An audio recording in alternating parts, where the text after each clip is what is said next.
Ukraine पर रूस के हमले के बाद आलमी बरादरी की जानिब से रूस पर कई किस्म की सैंक्शंस यानी पाबंदियां लगाई गईं, जिनमें से एक रूसी बैंकों को स्विफ्ट के निज़ाम से मुनक़ता करना भी शामिल था।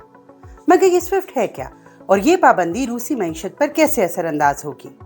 Swift society for world wide interbank financial telecommunication है। ये रकूम की तरसील के लिए इस्तेमाल होने वाला मवासलाती निज़ाम है। इसका हेडक्वार्टर बेल्जियम में है। ये इदारा खुद ना तो रकूम रखता है ना ही मुंतकिल करता है। इसका काम रकूम की ट्रांसफर की मालूमात बाहिफाजत पहुंचाना है। अगर आपने कभी बैरून मुल्क रकम का लेन देन किया है तो आपके बैंक ने आपको आपका स्विफ्ट कोड जरूर दिया होगा। इस कोड की बदौलत बैंकों के दरमियान रकूम की मुंतकली के मुतल्लिक मालूमात का तबादला महफूज और दुरुस्त तरीके से मुमकिन हो पाता है।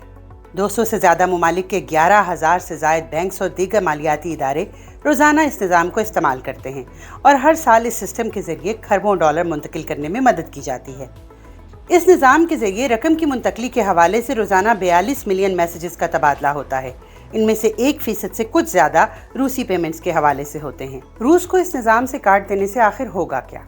इस इक़दाम का बुनियादी मकसद दुनिया के साथ रूस की बेशतर तिजारती सरगर्मियों में रुकावट डालना है, जिससे रूस की आलमी मालियाती मंडियों तक रसाई महदूद हो जाएगी और इसके लिए दरामदात की अदायगी, बरामदात की वसूलियाँ, कर्ज लेना और बैरून मुल्क सरमायाकारी करना मुश्किल हो जाएगा।